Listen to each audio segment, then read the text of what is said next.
तो सोचिए, नेवादा का रेगिस्तान जहां दूर दूर तक सिर्फ रेत है और गहरा सन्नाटा।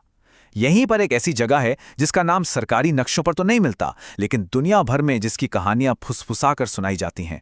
एरिया 51। चलिए आज हम मिलकर इसी रहस्य की परतें खोलते हैं। ये सवाल हम सबके दिमाग में कभी न कभी तो आता ही है। आखिर क्या है एरिया 51 का सच? क्या ये सिर्फ किस्से कहानियों का एक अड्डा है या इसके सन्नाटे में वाकई कोई गहरा राज दफन है? चलिए आज इसी सवाल की तह तक चलते हैं। तो इस कहानी का हीरो है आरव, एक युवा पत्रकार जिसके अंदर ना सच जानने की एक आग है, एक जुनून है। और ये आग एक शोला बन जाती है जब उसे मिलता है एक गुमनाम बुलावा। उसे एक सिंपल सा ईमेल मिलता है, अगर सच जानना है तो 12 जुलाई की रात एरिया 51 के पश्चिमी गेट पर आ जाओ। अब आरव जानता था कि ये चीज कितनी खतरनाक हो सकती है, लेकिन सच्चाई के सामने डर की क्या हैसियत। उसके लिए तो ये एक ऐसा मौका था जिसे वो गंवा नहीं सकता था। और इंतजार खत्म हुआ। आखिरकार वो रात आ ही गई, 12 जुलाई। पर सुनिए, ये कोई आम रात नहीं थी। उस रात ना हवा में कुछ अजीब सा था, आसमान में कुछ अलग था और शायद जमीन के नीचे भी। सब कुछ इतना अजीब था कि क्या बताएं।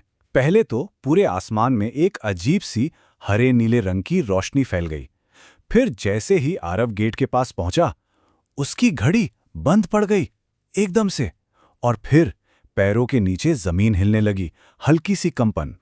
इससे पहले कि वो कुछ समझ पाता, जमीन के नीचे से एक विशाल दरवाजा खुल गया। अब बाहर का मंजर तो अजीब था ही, लेकिन अंदर जो था उसके लिए तो शायद अविश्वसनीय शब्द भी छोटा पड़ जाए। वो दरवाजा एक ऐसी दुनिया में खुला था जिसके बारे में सोचा भी नहीं जा सकता था। आरव ने अंदर जो देखा उससे उसके होश उड़ गए। बड़े बड़े शीशे के सिलेंडर्स जिनके अंदर अजीबोगरीब जीव थे। हवा में डिस्क शेप्ड गाड़ियां तैर रही थीं और दीवारों पर अजीब से निशान थे, ऐसे सिंबल्स जो इस दुनिया की किसी भाषा के थे ही नहीं। तभी एक बुजुर्ग साइंटिस्ट उसके सामने आए और उन्होंने कुछ ऐसा कहा जिसने सब कुछ बदल दिया। उन्होंने कहा, हम इन्हें एलियंस नहीं कहते हैं, ये भविष्य के इंसान हैं। सोचिए, एलियंस नहीं, फ्यूचर से आए हुए इंसान।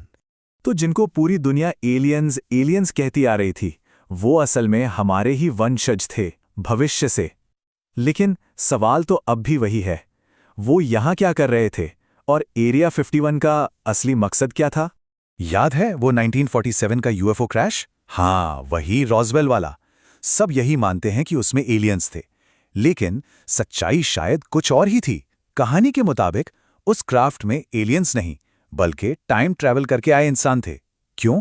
क्योंकि वो भविष्य में होने वाली एक भयानक तबाही से बचकर हमारे समय में आए थे।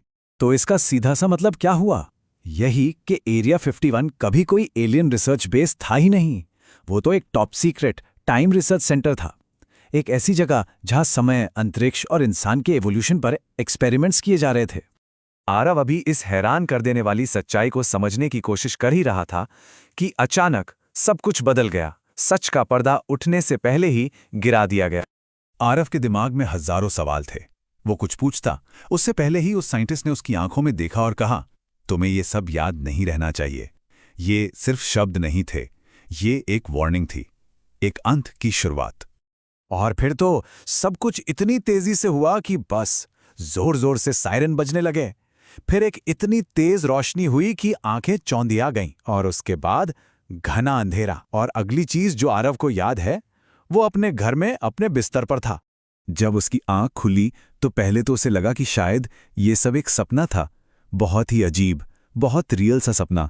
लेकिन फिर उसने अपनी जेब में हाथ डाला और वहां मेटल का एक छोटा सा टुकड़ा था, जिस पर ठीक वही अजीब निशान बने थे जो उसने एरिया 51 की दीवारों पर देखे थे। उस मेटल के टुकड़े को देखकर आरव के चेहरे पर एक मुस्कान आई। वो समझ गया, ये कोई सपना नहीं था। सच्चाई शायद आज दुनिया के सामने न आए, लेकिन एक दिन जरूर आएगी। एक दिन दुनिया एरिया 51 का असली राज जरूर जानेगी। और ये बात हमें सोचने पर मजबूर कर देती है कि क्या इतिहास और भविष्य के सबसे बड़े राज हमारी नजरों के ठीक सामने बस समय के पर्दे के पीछे छिपे हैं।